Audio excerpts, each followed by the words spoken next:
నీకేం ప్రాబ్లం లేదు కదా?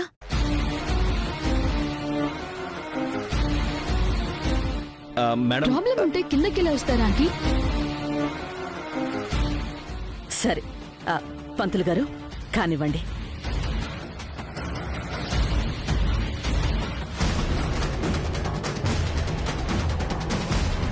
ఇంకెంతసేపు?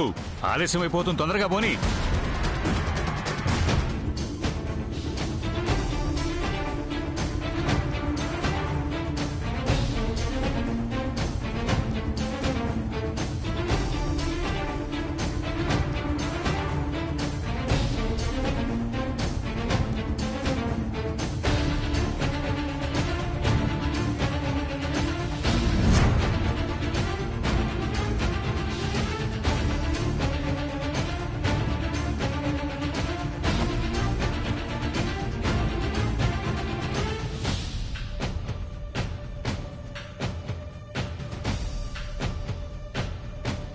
మీకోసం పెద్ద ఆయన వచ్చారు.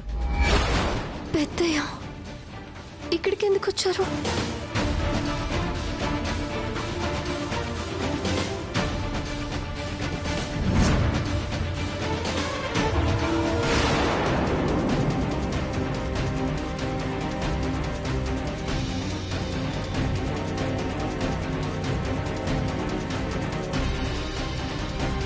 పెద్దయ్య మీరు ఇక్కడికి ఎందుకు వచ్చారు? నీ మెళ్ళో తాళిగట్టి ఇంకొక అమ్మాయితో నిశ్చితార్థం చేసుకోబోతున్న రాహుల్ తల మీద అక్షంతలు వేయటానికి వచ్చాను. పెద్దయ్య లేకపోతే ఏంటి? ఎంతో ముచ్చటతో నా చేతులతో జరిపించిన పెళ్లి పెటాకులవుతుంటే చేతులు కట్టుకుని కూర్చోమంటావా? ఎవరడ్డొచ్చినా ఈ రోజు నా ఆవేశానికి బలవ్వాల్సిందే తప్ప ఆగేది లేదు. పెద్దయ్య వద్దు పెద్దయ్య, ఆవేశపడకండి. నేనే సరస్వతినని వాగ్దేవమ్మ గారికి తప్ప అందరికీ తెలుసు. కానీ నాకు రాహుల్ బాబుకి పెళ్ళైనట్టు తేజ బాబుకి తప్ప ఇంకెవరికి తెలీదు. మీరిప్పుడు లోపలికి వెళ్ళి గొడవ చేయడం వల్ల ఈ విషయం అందరికీ తెలిసిపోతుంది. చెప్పకపోతే నీ జీవితం నాశనమైపోతుందమ్మా. నీకెలా చెప్పాలో నాకు అర్థం కావట్లేదు. చెబితే ఈ కుటుంబం ముక్కలైపోతుంది పెద్దయ్య. అరుణ్ బాబు గారు వాగ్దేవమ్మ గారి మధ్య దూరం పెరిగిపోతుంది. అది నాకు ఇష్టం లేదు. వధూవరులిద్దరూ ఉంగరాలు మార్చుకోండి.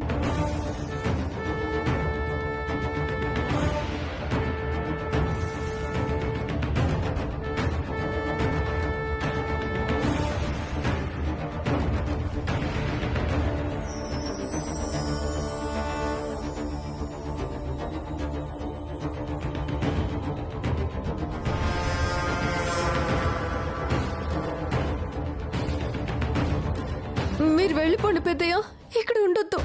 అంతా సర్దుకున్నాక నేనే వచ్చి మాట్లాడతా. ఏంటి సర్దుకునేది? నువ్వు ఇక్కడికి వచ్చింది నీ భర్తతో కాపురం చేయడానికి, దగ్గరుండి పెళ్లి చేయడానికి కాదు. నీ వల్ల కాకపోతే పక్కకి తప్పుకో, కానీ ఈ నిశ్చితార్థం జరగనివ్వను. వద్దు పెద్దయ్య, మీ కాళ్ళు పట్టుకుంటాను. లోపలికి వెళ్ళొద్దు. నీకేం బుర్ర పనిచేయట్లేదా? నీ మొగుడికి ఇంకొక అమ్మాయితో నిశ్చితార్థం జరుగుతుంటే ఆపాల్సింది పోయి నన్ను ఆపుతావేంటి? సరసు పక్కే జరుగు, నన్ను ఆపుకో. వద్దు పెద్దయ్య, మీరు నన్ను ఏం చేసినా పర్వాలేదు. నేను మాత్రం మిమ్మల్ని లోపలికి వెళ్ళలేను, అంతే. నా జీవితానికి ఏమైనా పర్వాలేదు, కానీ ఈ కుటుంబంలో వాళ్ళందరూ కలిసి ఉండాలి. అమ్మా, రాహుల్ బాబుకి ఉంగరాలు మార్చుకోవడం లేదు కాబట్టి అమ్మాయికి బొట్టు పెట్టించి పెద్దలు తాంబూలాలు మార్చుకోండి. సరే పంతులు గారు. రాహుల్, ప్రీతికి బొట్టు పెట్టు.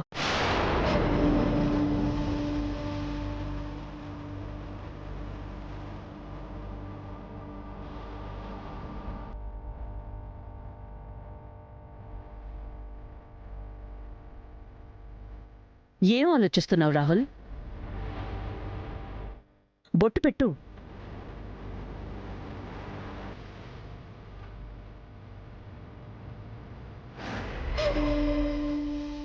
రాహుల్, రాహుల్,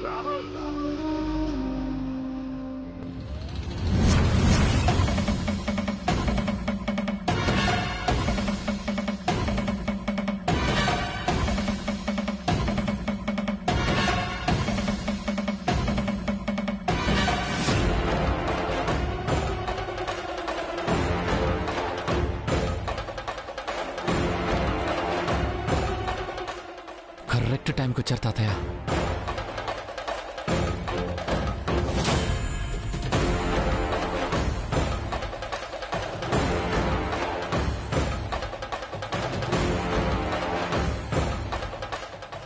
నానా వద్దు.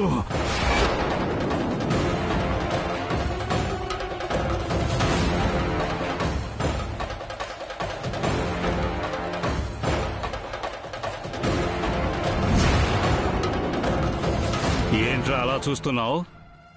నువ్వు చెయ్యాల్సిన పని నేను చేస్తున్నందుకు ఆశ్చర్యంగా ఉందా, లేక నీ అసమర్థత మీద సిగ్గేస్తోందా?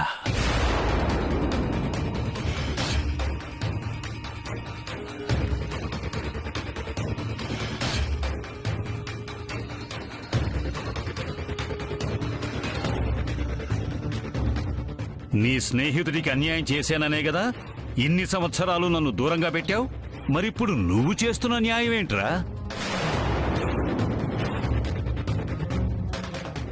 నువ్వు, నీ భార్య, నీ కుటుంబం అందరూ కలిసి మీకు సాయం చేసిన కుటుంబానికి అన్యాయం చేయాలని చూస్తారా? గతంలో చేసిన తప్పుని సరిదిద్దుకోకుండా మళ్ళీ అదే తప్పు చేస్తారా? ఏది అన్యాయం, ఎవరిది తప్పు? ఏం మాట్లాడుతున్నారు? నిజం. ఇప్పుడు మీరు ఈ స్థాయిలో ఉన్నారంటే దానికి కారణం ఎవరు? జగన్నాథం, ఉమాదేవి.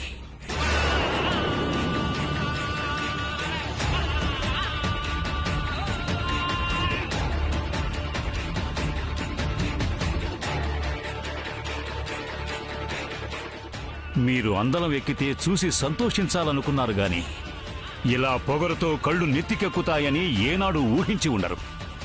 తాతయ్య ప్లీజ్, మీరు ఆవేశపడకండి. అన్ని తర్వాత మాట్లాడుకుందాం. మీకు అర్థమయ్యేటట్టు నేను చెప్తాను. దయచేసి ఇప్పుడు గొడవ చేయకండి. పదండి తాతయ్య. చెయ్యి వదలరా. తాతయ్య అది కాదు తాతయ్య, ఒకసారి నా మాట వినండి. ఇప్పుడు గొడవలొద్దు తాతయ్య, రండి వెళ్దాం. చెయ్యి తీయే. తాతయ్య నా మాట ఒకసారి చెప్తే అర్థం కాదా?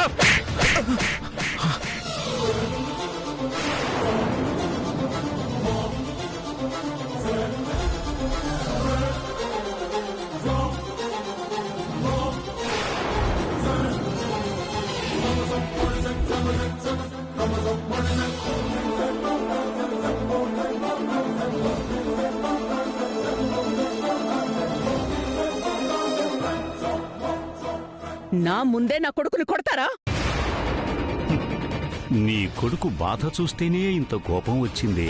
పాపం ఆ ఇద్దరు ఆడపిల్లలు తల్లి తండ్రి లేకుండా ఎన్ని కష్టాలు పడ్డారో ఒక్కసారి ఆలోచించండి.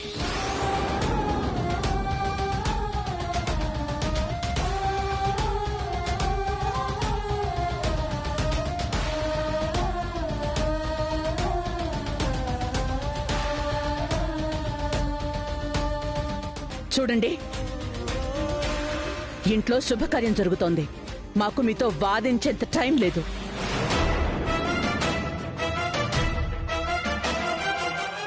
మీరంటున్న సాయాన్ని మాయం చెయ్యాలంటే ఏం చెయ్యాలో చెప్పండి. ఎంత డబ్బు ఇవ్వాలో చెప్పండి. క్షణాల్లో అరేంజ్ చేస్తాను. అన్ని డబ్బుతో కొనలేవు వాగ్దేవి. ఆనాడు జగన్నాథం, ఉమా మీ చేతికిచ్చింది నగదే కాదు, నమ్మకం, కొండంత బలం, ఎన్ని కోట్లిచ్చినా సాటిరాని ధైర్యం.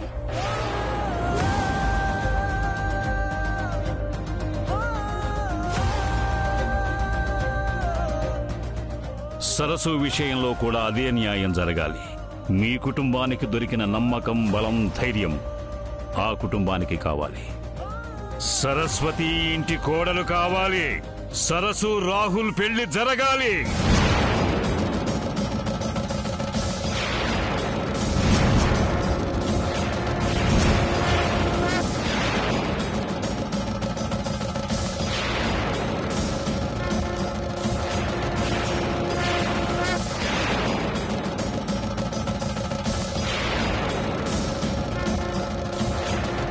ఏం మాట్లాడుతున్నారు? సరస్వతికి రాహుల్కి పెళ్ళా?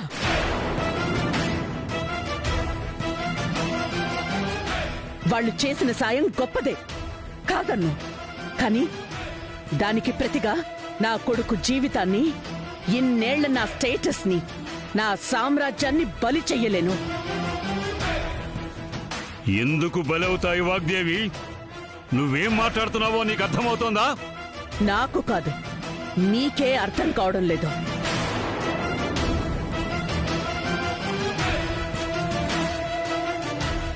చిన్నప్పటి నుంచి టాప్ ర్యాంక్ లో పాస్ అయిన ప్రీతి ఎక్కడా? చదువంటే తెలియని ఆ సరస్వతి ఎక్కడా?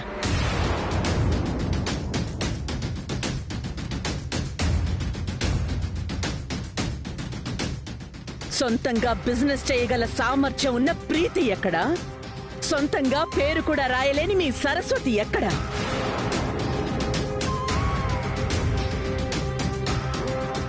ప్రీతి తన చదువు తెలివితేటలతో 100 మందిని తన కింద పని చేయించుకోగలదు.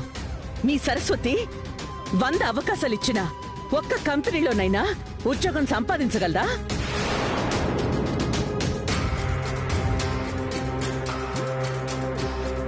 రాహుల్ కి ప్రాజెక్ట్లో అన్ని రకాలుగా ప్రీతి సహాయం చేస్తోంది. అదే మీ సరస్వతి ప్రాజెక్ట్ కి స్పెల్లింగ్ కూడా చెప్పలేదు. ఈ ఇంటికి కావలసిన చదువు, సంస్కారం, జ్ఞానం అన్నింటిలో నెంబర్ 1 గా ఉండే కోడలు. అంతేగాని అక్షర జ్ఞానం లేని పల్లెటూరి బయట కాదు.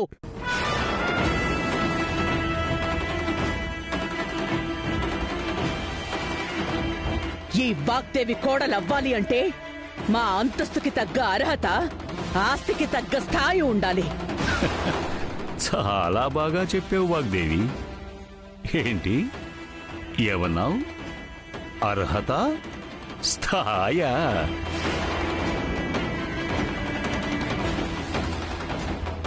ఆ రోజు జగన్నాథం, ఉమాదేవి మీకు సాయం చేయకపోతే మీ స్థోమత ఏమిటో ఒక్కసారి ఊహించుకోండి.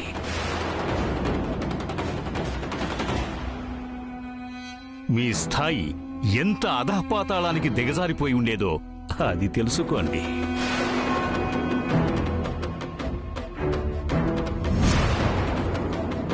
డబ్బు గురించి, ఆస్తి గురించి అంత చులకనగా మాట్లాడుతున్నావు.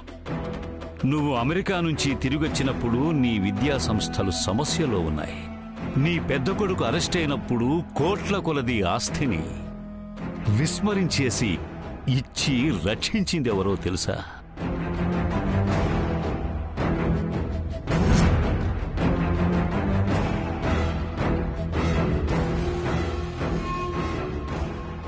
సరస్వతి.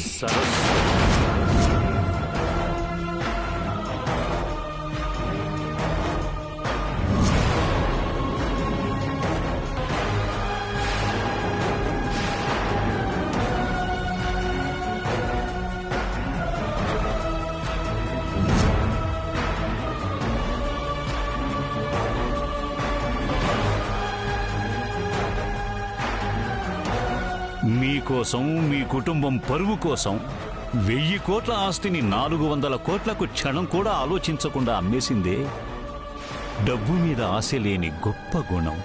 అంతకు మించిన సంస్కారం, మించిన జ్ఞానం వేరొకటి ఉంటుందా? అయ్యో తాతయ్య, ఆ విషయాలని మాట్లాడొద్దని చెప్పాను కదా. రాహుల్, ఆయన చెప్పింది నిజమా?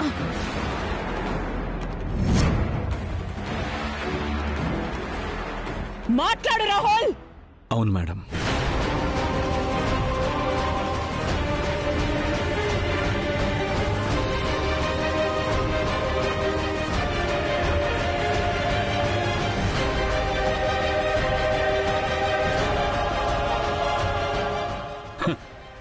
ఇప్పుడేమంటావు వాగ్దేవి? తన అమ్మా నాన్నల దయ మీద కట్టుకున్న మీ సామ్రాజ్యాన్ని ఇప్పుడు కాపాడింది మా సరస్వతి.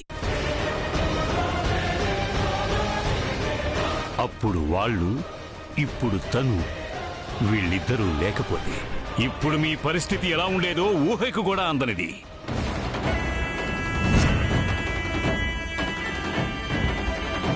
రే అరుణ్ ప్రసాద్, అలా మౌనంగా నిలబడ్డం కాదు. నీ భార్యకి మంచి చెడు వివరంగా చెప్పు. సరస్సుని ఈ ఇంటి కోడలిగా చేసుకుని ఆ ఇంటి రుణం కొంతైనా తీర్చుకోమని చెప్పు. తేజ, తాతయ్య చెప్పారని కాదు, నా మనసులో ఉన్న మాట అభిలాష కూడా అదే. మీ అమ్మను కనీసం ఇప్పుడైనా అర్థం చేసుకొని సరైన నిర్ణయం తీసుకోమను. నేనెప్పుడో నిర్ణయం తీసేసుకున్నాను. అది ఎప్పటికీ మారదు. ఎవరి కోసమో నేను మారను. నేను అనుకున్న ముహూర్తానికే రాహుల్కి ప్రీతితోనే పెళ్లి జరుగుతుంది. నేనే దగ్గరుండి జరిపిస్తాను. అంతా నీ ఇష్టమేనా? ఆడపిల్ల జీవితం కన్నా నీ వాదనే ముఖ్యమా? మూర్ఖమైన నిర్ణయాలు తీసుకుని పిల్లల జీవితాల్ని పణంగా పెట్టద్దు. పిల్లల జీవితాల్ని పణంగా పెట్టడం లేదు. నాకు తెలియకుండా చేసిన సహాయం ఒక్క పైసా కూడా నాకొద్దు. వడ్డీతో సహా ఆ అమ్మాయికి తిరిగి ఇచ్చేస్తాను. అంతేగాని ఆ అమ్మాయి ఇంటి కోడలిగా వస్తానంటే నేను ఒప్పుకోను.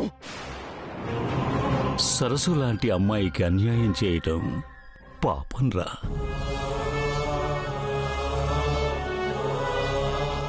ఏ ఆస్తి అంతస్తు చూసి ఈరోజు మీరు విర్రవీగుతున్నారో ఒక్క రోజులోనే అది పేక మేడలా కుప్పకూలిపోతుంది. అప్పుడు గాని బుద్ధి రాదురా. తాతయ్య, పెద్దయ్య, నానా, వద్దు.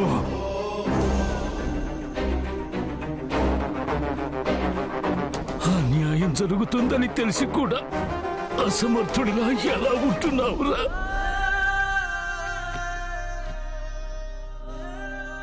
తాతయ్య మీరు రండి మెల్లగా.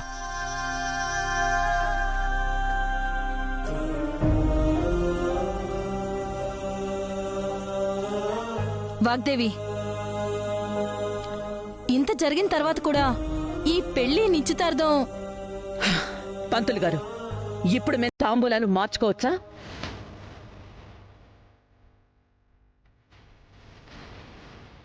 లేదమ్మా, దుర్ముహూర్తం వచ్చేసింది. మళ్ళీ మంచి ముహూర్తాలు ఎప్పుడున్నాయి? అమ్మా, రేపు ఎల్లుండి దివ్యమైన ముహూర్తాలున్నాయి. అవి కాదనుకుంటే 4 నెలల వరకు శుభముహూర్తాలే లేవు. ఆంటీ, మేము స్టార్ట్ చేసిన కొత్త ప్రాజెక్ట్కి అప్రూవల్ వచ్చింది.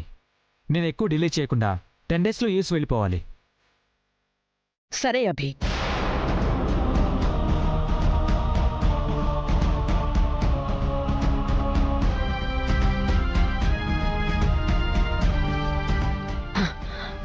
అందరికీ మళ్ళీ చెప్తున్నాను, నా నిర్ణయంలో మార్పుండదు.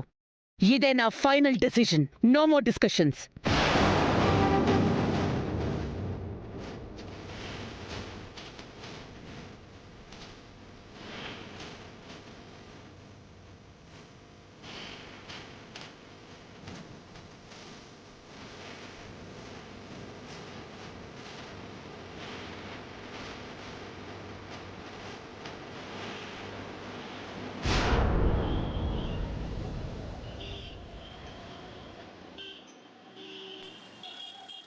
ఏంట్రా ఈ దారుణం? ఈ ఇంటి కోడలు పేరు మార్చుకుని పని మనిషి అవ్వటం ఏంట్రా? దగ్గరుండి పెళ్లి చేసిన నేనే ఈ విషయాన్ని దాయటం ఏంట్రా ఈ కర్మ? సరస్సు అత్తారింట్లో అందరి మన్ననలు పొందుతూ సంతోషంగా ఉందనుకున్నాను. కానీ నువ్వు ఫోన్ చేసే వరకు ఇన్ని కష్టాల్లో ఉందని నాకు తెలియదురా. మనందరికన్నా సరస్సు గురించి ఎక్కువ ఆలోచిస్తున్నది, బాధపడుతున్నది మన రాహుల్ తాతయ్య. వాడు ఎంత టార్చర్ అనుభవిస్తున్నాడో నాకు మాత్రమే తెలుసు. అన్నింటికీ సాక్షిగా మిగిలిపోవడమే తప్ప ఏం చేయలేకపోతున్నాను. పాపం, ఈ నిశ్చితార్థం ఆపడానికి ఎన్ని విశ్వ ప్రయత్నాలు చేశాడో తెలుసా?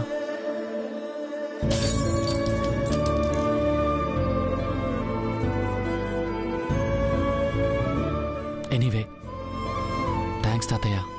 నేను చెప్పిన వెంటనే మీరు రావడం వల్లే ఈరోజు ఈ నిశ్చితార్థం జరగకుండా ఆగిపోయింది. దగ్గరుండి వాళ్ళ పెళ్లి చేసిన పెద్దలరా నేను. ఇంత సమస్య వస్తే రాకుండా ఎలా ఉంటాను? ఇక్కడ ఇన్ని సమస్యలు ఉన్నాయని నాకు తెలియదురా. లేదంటే సరస్సుని ఎప్పుడో ఊరికి తీసుకెళ్లిపోయేవాణ్ణి. మీరు అనుకున్న సరస్సు రావాలి కదా తాతయ్య. నయానో భయాన్నో చెప్పి తీసుకెళ్తాను. కానీ సరస్సు బాధపడితే మాత్రం చూస్తూ తట్టుకోలేనురా. మీరేం కంగారు పడుతూ తాతయ్య, అన్నింటికీ ఖచ్చితంగా పరిష్కారం దొరుకుతుంది. సరస్సును మీరు ఇంట్లో ఎలా చూడాలనుకున్నారో అలానే తిరుగుతుంది. అంతకు మించి నాకేం కావాలరా? సరస్సుకి ఏదైనా అన్యాయం జరిగితే నిజం చెప్పటమే కాదు, ఒక్కొక్కరికి 7 జన్మల వరకు గుర్తుండిపోయేలా బుద్ధి చెప్తాను. వాళ్ళెవరైనా సరే.